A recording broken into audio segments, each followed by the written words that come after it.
Alright, fellas. I'm still kind of recovering from my migraine, but I think I'm well enough to record this video. I actually forgot this video came out, and then YouTube re-recommended it to me, so, you know, I should probably watch it, shouldn't I? The Broken Pain Elemental Secret from Decino's newest analysis video, which I also forgot he made because it's been so long since the last one.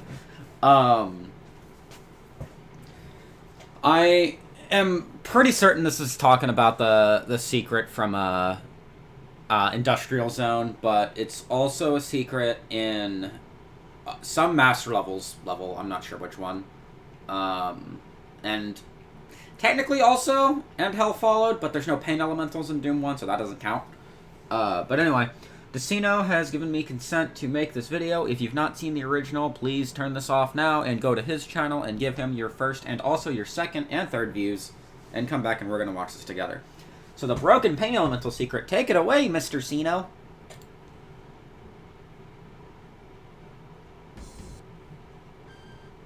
"42 weeks. That's how long it worked on Doom 2 Hell on Earth. What did it create in those 42 weeks? Doom, I hope. A new game-altering weapon, the Super Shotgun. Is it 480p? What do I look like? 10 brand new enemies with beautiful sprite work and interesting behavior that encourages the player to stay on the move. Lots of new textures and, of course, 32 exciting new levels for you to blaze through. Well, exciting is subjective. True. Anyway, 32 maps in 42 weeks is pretty impressive. You have to keep in mind that its map editor for Doom didn't have fancy 3D views or anything that resembled textures or sprites. Yeah. To see what your level looked like, you'd have to run the map every time, and that is time consuming. Naturally, because of this restraint, there wasn't much time to test the levels you were working on. Some minor mapping mistakes managed to slip past Doom 2's development. Let's have a look at some. This door track on map 6, the Crusher, crashes the original Doom executable for Yeah, it does. Yeah, it does, and it's so funny. I don't know if it.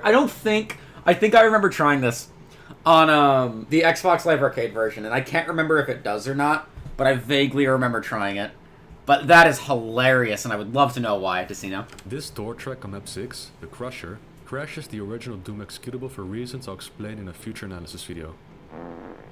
Oh! Up the map. The Crusher. The Spectres in map 17, Tenements, are placed too close to each other, causing them to be stuck. Yeah, they are. In map 21, Nirvana, if you raise the steps too quickly, it won't raise high enough, rendering the map unbeatable. Yep. A secret in map 27. Because when you raise the stairs, it checks for the current height, not for what the height's supposed to be. I think. Something like that. I'm not a mapper. Monster Condo is tagged incorrectly. The teleport itself is a secret, but the player teleports away before they can step onto the secret sector. Through some wall-running trickery, this secret can still be obtained. Because you can skip the trigger. Map 15, Industrial Zone, also has a secret that was considered unobtainable for the longest time. Let's take a look why exactly it's broken. First, we need to take a look when the game registers something as a secret. The sector must have a secret property set for 1. Then the player's origin must make contact with the sector. If anyone knows where the origin of the, a secret is revealed, sound effect by the way, do please share. I would love to know. It's been plaguing me for years. If only your bounding box is overlapping the sector, the secret won't count. It also won't count if the player origin is not on the exact same floor level as the secret sector. Now let's see how map 15's broken secret sector is constructed. Beyond these stairs there's an unmarked wall that can be opened. Opening the wall reveals a secret teleporter that takes you to the top of the building with the wooden staircase. Not sure why, since this place is easily reachable from the very start, but knowing John Romero, it's probably a deathmatch thing. Yeah. Anyway, unlike map 27, the teleported sector is not the secret, it's the small sector in front of it. So what's the problem? If you walk slowly, can't you trigger the secret before the game teleports you? Well, it's not the teleporter that is the problem, it's the difference in floor height. The player's bounding box registers the elevated teleporter before the origin can make contact with the secret sector. The player's origin will be suspended, no matter how you approach it. This secret has left the Doom speedrunning community stumped for decades. Yeah, it This was has. the only map in Doom 2 speedrunners could not fully 100%. Well, none other than Mr. Z. Me explaining why License to Spell Doom is one of the greatest Z-Doom mods ever. 2 speedrunners could not fully 100%. Well, None other than Mr. Zero Master found a way to finally trigger the secret without using any cheats after 24 freaking years. Zero Master's video titled Pain Elemental Reviews the Last Official Secret of Doom 2 went viral and has over 4 million views as of making this video. So what did he do? I would love to know how you just find that out. That's just incredible to me. Well, he plays the map like normal, and then he reaches the building with the blue keycard. The building that holds the broken secret. Zero Master wakes up a pain elemental and skillfully lures it to the secret teleporter. Here he stands over the secret sector, and suddenly... Like, how do you just figure that out? Briefly drops to the secret sector's floor level, triggers the secret, and ascends back to the original position. Just what in the living heck happened? I guess... What does the pain elemental do? I guess the lost soul being spawned over your head, like, pushes you down? I guess? I don't know. I guess, I'm assuming Decino's about to explain it. Why did the player sink into the floor? Why is the Super Shotgun's pixel so infuriating? You know, don't you? Oh, I bet you do. Without further ado, let's analyze how the Pain Elemental helped the Doom community to finally overcome this broken secret. Hey, Mr. Pumpkinhead? You keep referring the secret as broken. Didn't you see John Romero's tweet back when Zero Master discovered the solution? Here he explains how the secret works and why it couldn't be tagged. Somebody asks, by design, right? And John says it was. Well, John was clearly being sarcastic with that reply.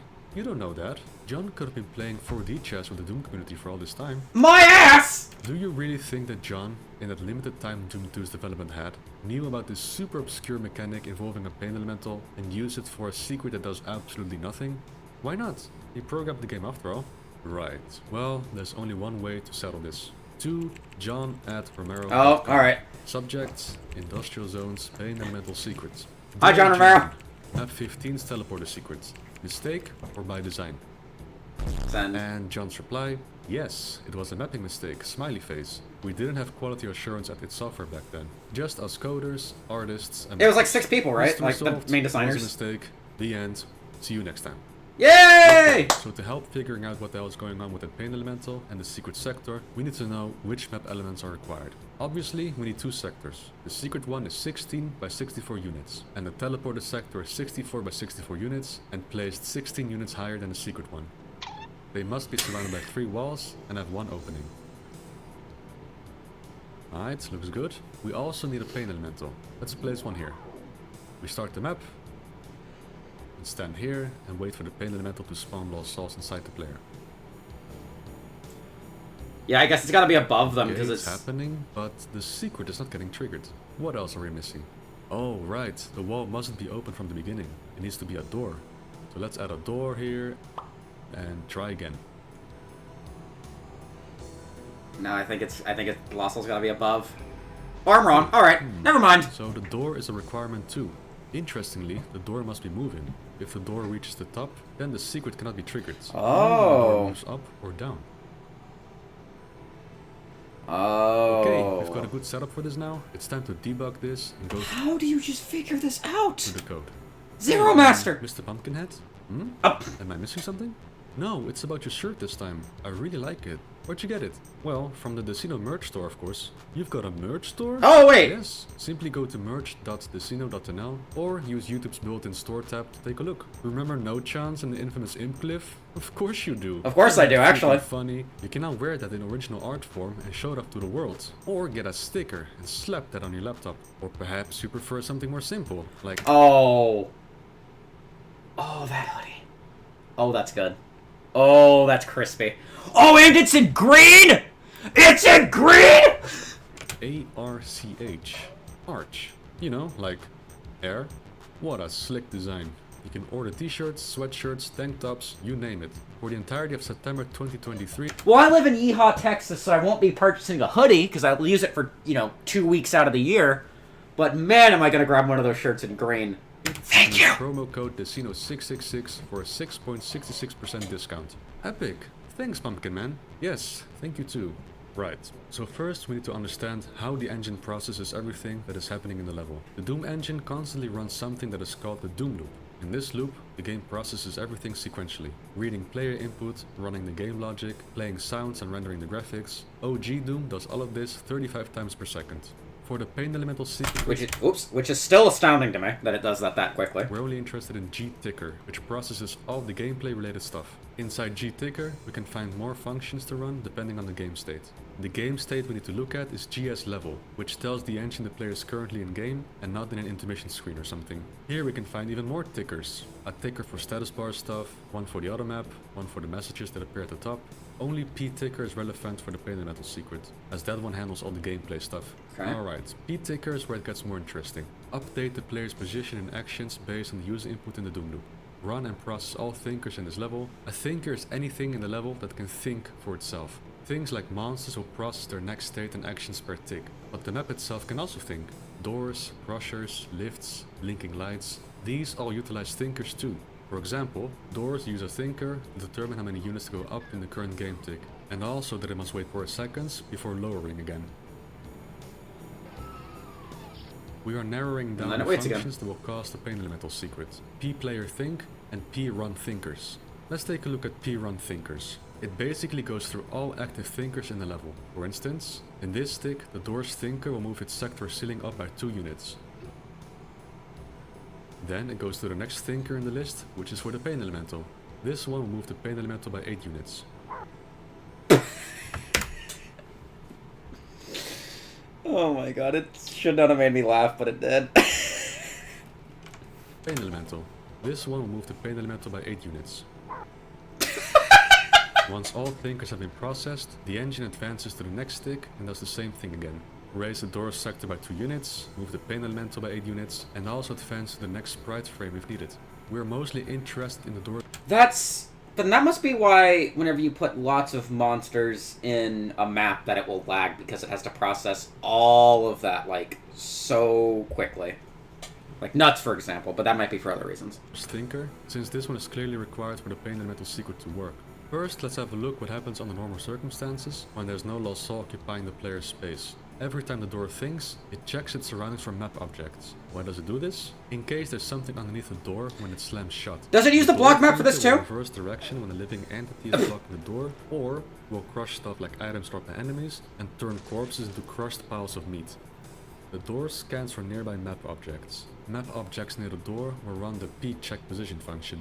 What this function does is check if the map object is occupying the space of another map object, and then it also checks which lines the map object is intersecting with. In that order, map objects first, then lines. Only the lines intersection one is relevant for the door, because that's what the door will use to determine if a map object is occupying space underneath the door sector. There's a global variable here called tmFloorZ, which is used for line or map object intersection checking.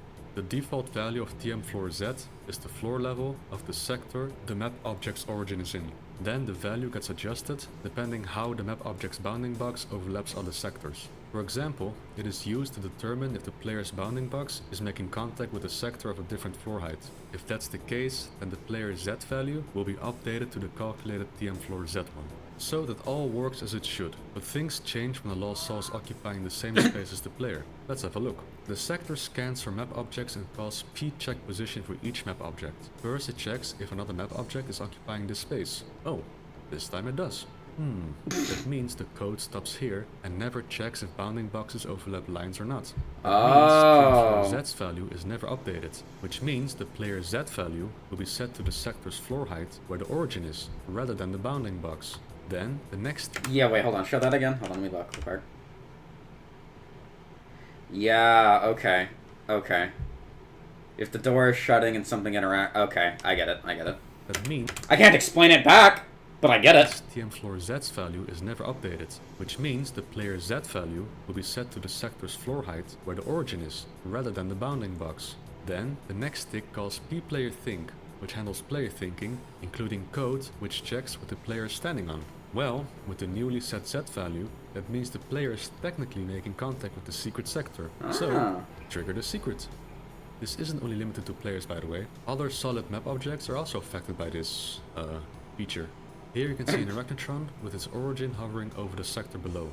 Every time the paint elemental spawns a lost soul, the Arachno Z value snaps to the origin's floor level. You could also use an icon of Sin spawner to pull off this trick. Anything that can cause 2 map objects to occupy the same space will skip the bounding box check for lines. So what can you do with this info? I don't know. It's nice to know what's happening behind the scenes. I suppose you could make an insane puzzle map involving paint elements and cube spawners. Perhaps a fun gimmicky map 32 idea for your megawatt? Oh, this way. Okay, I was like, wondering what was happening. And this is where the video ends. I took a bit of a break from analysis videos because life got too busy and I didn't want to burn myself out. I hope you found this one enjoyable and interesting. I'm also surprised that you're still finding things to analyze in this game. It feels like you've covered everything at this point. Thank you viewers for sticking around for so long. Thank You're you welcome. patrons for supporting this channel. And You're also welcome. Thank you to the following beautiful people: 19 Day, Agonizing Earl. Is there anything after the credits? Hold on. Is it like Avengers? Oh, maybe actually. Pleasant Day. Thank you! Oh, I guess there's not anything after the credits. Okay. Nope, that's Patreon. Well, I'm gonna go buy one of those shirts, dude. Oh my god, I need that in my life. Not the hoodie. I would die in that, but I've been looking for a new shirt anyway. Well, thank you, Decino. That was a wonderful analysis video. Alright, I'm gonna go continue to rest my migraine, or the lack of migraine, rather. Good night, friends.